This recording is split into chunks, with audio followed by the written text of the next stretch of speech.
Okay, so welcome back, everyone. It's my pleasure to announce our next speaker, Lauren Klein. Lauren Klein is an associate professor in the Department of English and Quantitative Theory and Methods at Emory University, and this is also where she directs the Digital Humanities Lab. Now, drawing from her recent book, Data Feminism, today she will be talking about how to bring together feminist theory and data science. So we're really excited to have you, Lauren. So please go ahead. Great, thank you so much. Here, I'm going to attempt to share my slides here.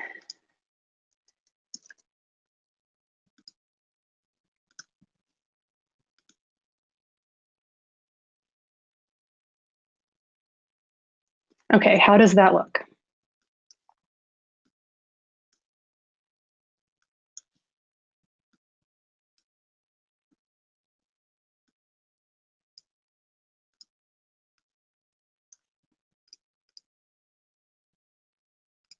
Excellent. Okay. So I just wanted to start by saying thank you to Fulgert and to everyone at the conference. It's really exciting to be here to present my work. I think I tried to find out when it was that I first started using Python. It was definitely since version 2, somewhere in the mid 2000s, and I grudgingly switched over from Perl. But that's kind of neither here nor there. Today, what I want to do is explore the question that you see on the slide right here about what feminist data science looks like. And I should say, just start out by acknowledging that a lot of the theoretical framework from this talk comes from the book Data Feminism that I co-authored with Catherine D'Ignazio, who you can see up on the slide. And if you're curious about the book, it's available open access via the URL at the bottom of the slide, that datafeminism.io. If you go there and there's a big button that says read the book, and you can go read it. What I am going to do today is briefly summarize the book's theoretical framework and then move on to a set of recent examples of my own work that attempts to put this framework into action. And I use a lot of Python in order to do so. So just to jump in, the motivating premise of data feminism is that in the world today, data is a tremendous form of power. Data-driven systems have been famously used to decide which people who have been accused of crimes, which of them to incarcerate before their trials, thereby setting off a cascading chain of consequences that almost invariably impacts the rest of their lives, or whether to simply send them home. This was ProPublica's audit of the Compass pretrial flight risk algorithm that was in the news a couple of years ago. Or work by Virginia Eubanks has shown how data-driven systems have been used to flag the homes of parents who are suspected of child abuse, very often unfairly and with understandably, again, devastating consequences. There was the recent fiasco around the algorithm that was used to predict last year's A-level exam scores because the exams were canceled due to the pandemic. I mean, I could go on, but the point is this. Data is indeed incredibly powerful, but that power is currently wielded unequally. And more specifically, it's wielded by a small group of well-resourced institutions located in the global north, with leadership consisting of mostly elite white men.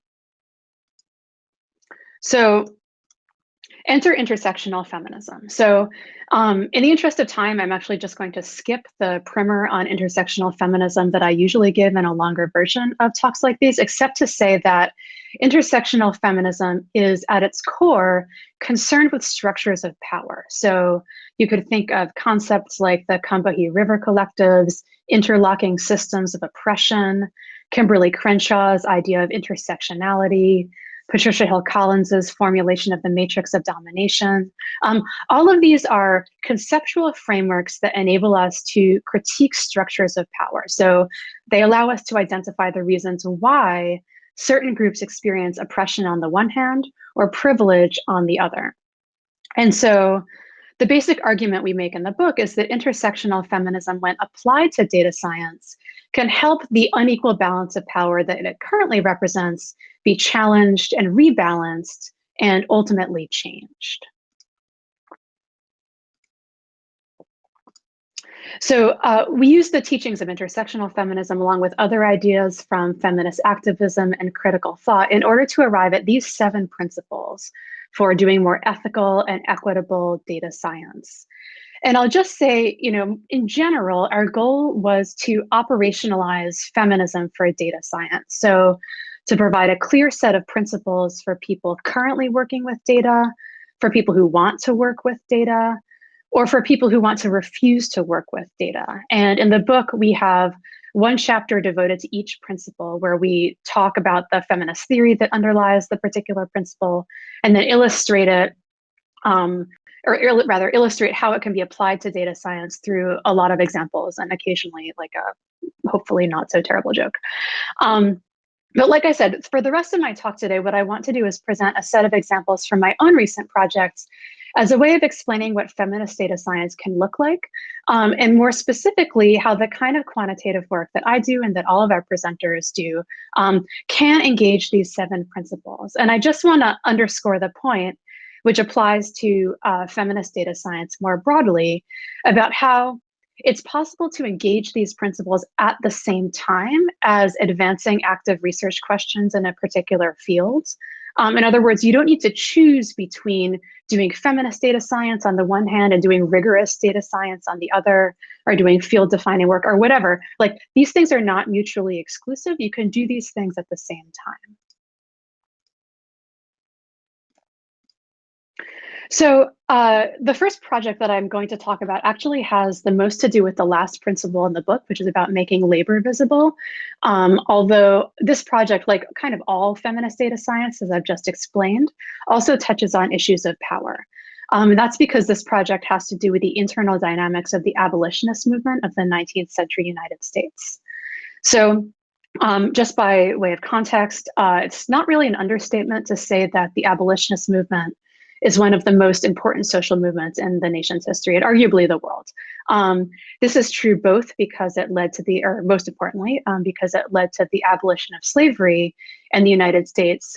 But it's also important because it was accomplished by a multiracial coalition of men and women at a time of otherwise fairly rigid social segregation, both in terms of race and gender.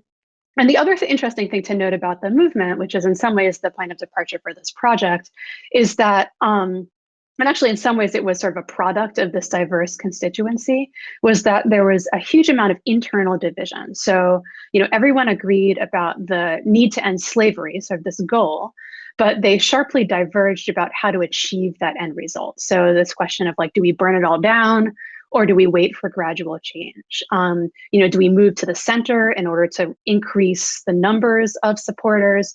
Or is there no room for moderation when human freedom is on the line? And you can think, and hopefully you can already start to see how in many ways these sort of internal debates about how abolition should be accomplished actually resemble a lot of debates today, for example, about the abolition of the police, about the centrality of contemporary movements for racial justice. And I can talk a little bit more about some of my more contemporary work later if you're interested. But back to the 19th century, conveniently for us today, many of these debates that happened internally within this movement at that time were captured in these abolitionist newspapers that you've been staring at. These newspapers functioned in effect as the social media of their day. So they were widely read, they were widely circulated and shared, passed around. All of the editors of individual papers read each other's work. They would often send their newspapers to others. And also, because this time period predates our contemporary conception of copyright, newspapers very often reprinted contents from other newspapers, sometimes lightly edited, as a sign of endorsement. There's actually some other interesting digital humanities work that touches on that also. We can talk about that later. Anyway, also, I guess crucially and fundamentally, these newspapers, they've been digitized. So what this means for people in the DH space is there's, in effect, some very big textual data that documents this movement. And there are some very interesting questions that we can ask when we're able to examine this textual record, this textual data at scale.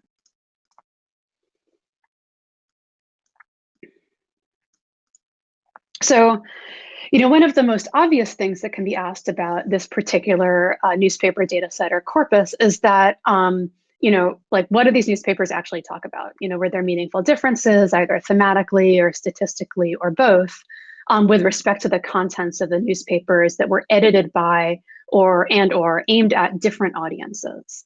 So you can see here a recent essay that I wrote that came out in PMLA last year, in which I used topic modeling and then some measures from information theory in order to answer that question.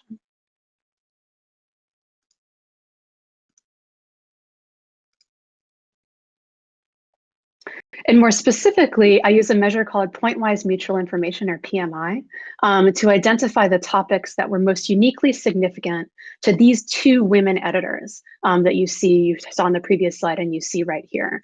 Lydia Mariah Child and Marianne Shad. One was white, one was Black. They wrote for a predominantly white, but purportedly mixed audience. That was Child versus Shad, who wrote for a predominantly Black audience. And one of the things that I do with these topics is draw out the significance of each set of significant topics for the abolitionist movement, and for our need to analyze the burdens of the labor that they expended. Again, coming back to this idea of sort of this invisible labor or making labor visible, they need to analyze the labor that they expended intersectionally. That is, by considering the larger structural forces of power that exacted different costs from Child, who I mentioned, who was white, and Shad, who was Black.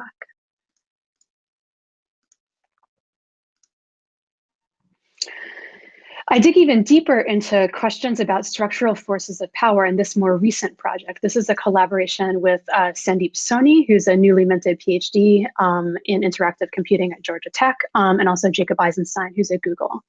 And here we take on a slightly different set of structural forces of power, which have to do with how the story of abolition tends to be told. So the standard account tends to credit white abolitionists for leading the charge to end slavery. But this is for a couple of reasons, not the least of which is that white abolitionists had easier access to the world of print. More of them could write and read and had access to the printing technology and the money that enabled them to produce and distribute more newspapers, whereas much of the Black organizing around this issue took place orally in these in-person meetings known as the color conventions. And there's also, again, interesting work, not by me, on those movements.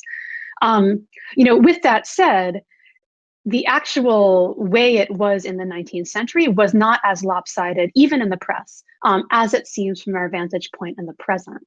Another reason for the view that we have today, if you don't essentially take into account the bias of the data set, is that from the very beginning, white people were in charge of the institutions that preserved these newspapers. So decisions about which things were important and therefore should be kept for posterity versus what was insignificant and therefore should be thrown out, these were influenced by race and racism in their own time. And then this biased data set becomes the basis for contemporary historical scholarship on the subject, which has led, really until the past decade or so, on more work being done on what is contained within the archive, what is really easily present and visible, versus what work is not. So in this project, Jacob, Sandeep, and I try to provide another view into this incomplete archive. So what if we look at linguistic innovation, which is in some ways an index for ideological innovation, to see if there might be any additional stories that we can tell about the leadership dynamics of the abolitionist movement. And in order to do this, we develop a model of linguistic change and semantic change more specifically, as well as a measure of what we are calling semantic leadership. And then we aggregate these semantic leadership scores into a weighted network, that's what you're looking at here, in order to see which newspapers tended to lead in terms of linguistic innovation and which newspapers tended to follow. And then the goal of this really is as the starting point for future humanistic research.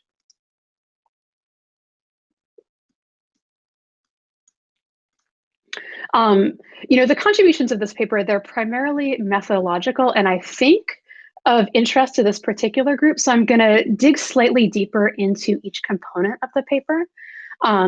So the first is this model of semantic change, which expands upon one of the basic word embedding models, the skipgram model. Obviously some of you know this, maybe some of you don't. The basic idea of a word embedding is to model the linguistic theory of distributional semantics. So this idea that the belief in, the idea that the meaning of any particular word can be inferred from the context in which it appears. So the basic word embedding model, that's what you can see on the top. So the embeddings V and U, these are parameters in a model of the probability of each word token conditioned on its neighboring tokens. And here we modify this basic model so that it can take into account not only the context of the word, but also the time and the source in which that word appears, the newspaper source. And we do this by decomposing the input embedding that's used in the standard skipgram model into these three components that you can see on the slide. So this base embedding, which represents the elements of the meaning that do not change over time, and then these residual embeddings. I don't know if in AirMeet you can see my mouse, but I'm mousing over that now. Anyway, so there are these residual embeddings as well, which represent the temporal and source-specific elements, respectively. So on the right of the slide, you can see the word cabinet, which is one of the words in our corpus that had one of the most visibly distinct changes in meaning over time. So if you look at its nearest neighbors in 1831, you can see words like library and entering. So this is referring to like an actual physical space, because in that era, a cabinet was actually a room, like a cabinet of curiosities type thing, not just like a piece of furniture. But over time, and especially in the years of the Lincoln presidency, you see the neighbors shift to this political meaning. So a cabinet that is elected, a cabinet associated with the presidency. And this can likely be attributed to the attention paid to Lincoln's team of rivals. This was when he appointed his political opponents to be in his cabinet in an attempt to reach some sort of common ground as the US Civil War approached. And I should say, there's actually other words that have more distinctly ideological valences, like equality and freedom, that we talk about in the paper on this project. But this example, I think, makes just the idea of semantic change and the function of these near neighbors really, really clear. But anyway, so the question remains, like, was there a particular newspaper source that was responsible for introducing this changed meaning? How did it get here? And so for a contemporary example, again, you could think of this idea of like defunding the police, with the word defunding for a long time just meaning like to take away money. But as a result of Black Lives Matter, it's come to carry particular associations with the police, as well as connections to ideas of abolition. So historically, we might also consider the word abolition, and there's actually a growing body of qualitative work on the subject that has shown that it was actually Black abolitionists who expanded the idea of abolition from like sort of simple legal emancipation, so like formal legal emancipation, to a much broader and aspirational sense of the word. In any case, I should say the measure of semantic leadership that we used for this paper was developed by Sandeep for a previous paper. And I won't pretend to know all the details on this, but the general idea is to compare the base embedding for each word to its residual embedding in each source at each time period, in order to determine at what point a particular residual embedding takes over from the main embedding as a better predictor of how another source will then use the word.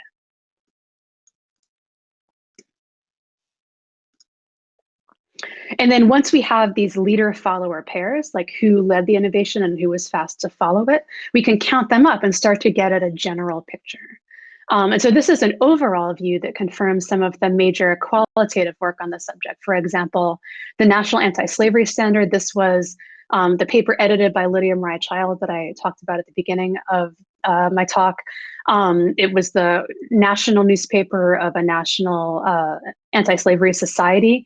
It tends to follow much more than it leads. And this confirms its role as a moderate newspaper that was actually explicitly founded as a more centrist alternative to the more radical titles that were also in circulation at the time. But then we can also do things like isolate the contributions of the Black press. And so the diagram on the left, I think, shows a really nice encapsulation of the reach of the Black press into white edited newspapers. And just how wide this reach really was, which runs against the sort of conventional wisdom that it was the white abolitionists who really led the charge in all of this political change. And then finally, since we have these nice leader-follower pairs as well as counts of how many words were associated with each relationship, we can use this to induce a network. And so what you see here are the results of a network centrality analysis, which takes into account the distinction between leading and following in changes.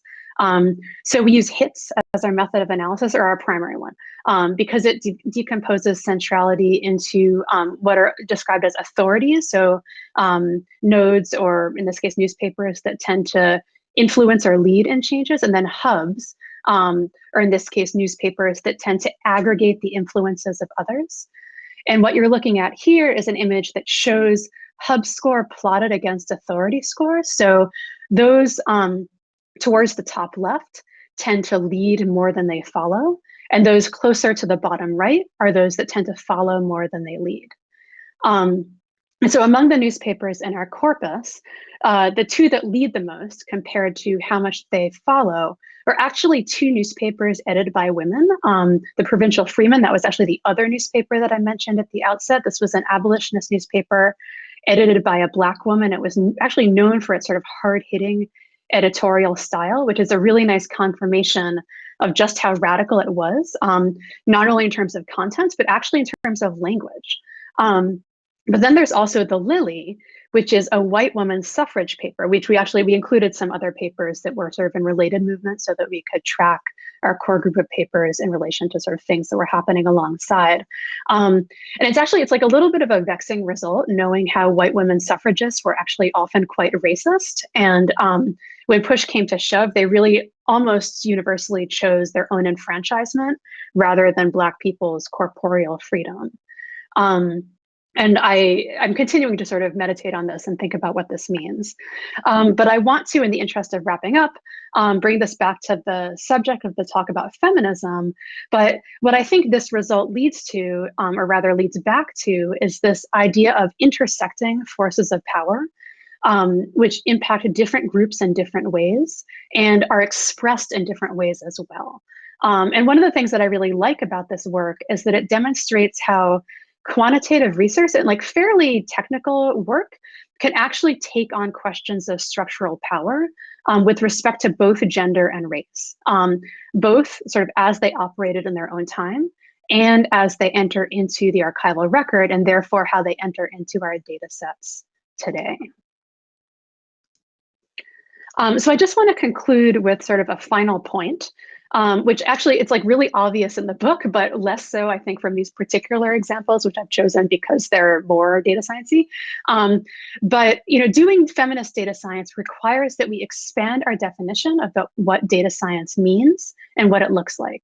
It's so important not to erect distinctions on the basis of the size of the data set or the formal credentials of the people undertaking the work, since these concerns are continually and have historically been used to exclude women and also people of color from technical fields, as well as I actually feel very strongly about this, to exclude work that makes a contribution that is partly humanistic rather than purely technical or methodological. We see this a lot in the social sciences. But if we start to expand our view, then what we can clearly see is that some of the most exciting data science work is actually being undertaken right now by people in the digital humanities, by computational social scientists, as well as artists, journalists, community organizers, activists. And sure, some of this work does look fairly traditional. I like not just my stuff, but also I have a screenshot of Margaret Mitchell's, her work, formerly of Google's ethical AI team, now disbanded forcibly, subject for another conversation. But she does like really amazing work on bias and NLP. But then also right next to that, I have an image of an interactive AI sculpture by the artist Stephanie Dinkins. This was trained on a small data set, a conversation between multiple generations in her own family. And then on the right, you have the Torn Apart Separados project. This is a DH project, which uses data analysis to call attention to the nefarious reach of ICE contracts. And then at the bottom, you have a mural by the group Data Therapy. They do work with community-based organizations to analyze, visualize, and then actually paint on a location in that community what they call these data murals, which are designed by and for the community. So, these I think are some, but not all of the ways that we can all sort of collectively work towards doing more ethical and more equitable data science work, and use data science to call ourselves and our communities to action. Because I think, we all can recognize, and this is what I was talking about at the very beginning, like data is at the root of so many problems today, but it can also be part of the solution. And I think that work that thinks capaciously about what data science can do and is inclusive in terms of what counts as data science, and also who counts as a domain expert, has a lot to contribute to that task. So that's all I've got. I'm going to close my slides. Here are some ways to get in touch with me. And I am eager to hear your question. Oh, nice applause, Ermi. I appreciate that. Thank you. Thank you, Lauren. Thank you for your fascinating talk. Let's see if there are already some questions in the Q&A. By the way, people, if you want to be on stage, just raise your hand and I'll stage you. There's already a question here. I'm going to show it on stage. A more general question, I think. This track has been my first exposure to digital humanities, says Michael. It is a relatively new field. Has Python contributed to the growth of this field by providing accessible tools to traditionally non-technical researchers? Oh, I love this question. So sort of yes and no. I mean, in the long history of academia, digital humanities is fairly new. But at this point, in academic time, it's been around for a while. There are now departments of digital humanities. There's degrees in digital humanities, international conferences, things like this. But I would also say it's a field, because it is interdisciplinary, it's sort of often or constantly shifting and changing. And so, what was understood to be digital humanities work 20 years ago is kind of not what the field looks like today. It's really interesting. One of the tensions within digital humanities, which I think is, I'd be curious to hear sort of what some of the more computational social science speakers have to say, is how technical the work needs to be, or how accessible the tools need to be for scholars, so that they can be used for humanistic research, which is ultimately not about the methods, but about the sort of where it gets you. And, some people really feel strongly that you need to do everything yourself, that you need to write the code, that you need to understand, how things are, conceptualized, or how you decide to structure any particular analysis in order to understand the output that results.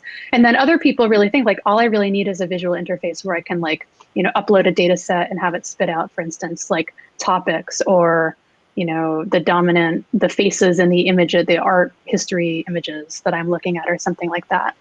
But I will say that because of this focus on questions of accessibility, there actually have been some amazing resources developed for non-technical scholars who want to start using Python. And I would point you to this website called the Programming Historian, which does these really great tutorials that begin with sort of like zero knowledge and are usually example driven, but actually get pretty deep into the nitty gritty for a very specific task. And I think this is a really good example of what you get when you have humanists who are like smart people, but like do not have any technical background, and yet are willing to put in the time to learn. So maybe I'll just stop there for now. Yeah, I love the Programming Historian. It's really a great resource. There's so much on there. You have to check it out. There's some more questions here. One by Laura Nelson, who says, I'm curious about your thoughts about integrating this perspective into the physical sciences. I feel they're like we're two almost completely separate communities, though we're using the exact same tools. How do we bridge the divide? Yeah, this is another really good question. So I taught at Georgia Tech for 8 years until I moved to Emory pretty recently. So I mostly lived in like STEM land. I used to call it Humanities Island, because we were some of the sole humanists in this enormous technical institute. I think it's easier to do than people think. Even things like talking about the context for any particular data that's being analyzed, like how it was collected, what does it contain, what was the rationale for starting to use these data sets rather than just like plucking out toy data and saying, here we go, let's start just with the methods. Even taking a couple minutes to do that, especially in the classroom, can go a long way. Assigning papers or reading papers or citing papers that consider like larger, either contextual sort of issues around the particular problem, applications of the particular method, question potential harms and impacts that maybe extend beyond the domain of the particular, experiment being presented or whatever. Also, I think those things too, like, go a long way, and sort of claiming the space to legitimize those things within a physical science paper, conference, classroom really matter a lot. And again, like, it doesn't need to be the center. There's definitely different audiences that are interested in different things. Like, I can do a whole version of this talk that had like no math, and it would be, that would be the humanities version of this. So it doesn't mean that it needs to, like, you're only doing a teeny little bit of the thing you usually do, but there is definitely space for exposure and for respect for methods that come from other fields, especially that help contextualize, place, and extend the work. Okay, perfect. I think we're running a bit out of time, but shall we do one more question quickly? I'm gonna mark this as solved. Well, perhaps this is interesting by Kathleen. What suggestion do you have for moving toward a broader definition, appreciation of data science and building a more inclusive community? Yeah, I mean, I think we can lead by example. If you believe this, then I think all it takes is inviting diverse practitioners into your spaces, using their examples alongside examples of other work that you admire and respect. Mentoring matters a lot. Listening matters a lot. Like, if there are groups that you don't see represented in your field, seek out people who have expressed an interest in being included and ask, like, what would it take? And then follow through. I mean, again, I know we're running short of time. Also, one of my earphones just died battery-wise, so I have one ear. But recognizing that, like, not everyone can do everything, but we can all do something. And if you do something intentionally and meaningfully, then I think collectively, again, like, we will slowly, incrementally work towards a more inclusive data science space. Or, really, this applies to pretty much anything. That's beautiful. Thank you. And I think that's also the end of our session. This is the last session before the break, or before the in-between diversity keynote. And after that keynote, we're going to continue with the last talk of this mini symposium. So let's thank Lauren once again with a lot of emoji. Great talk. And I hope to see you after the diversity keynote again. Thanks so much for listening, everyone.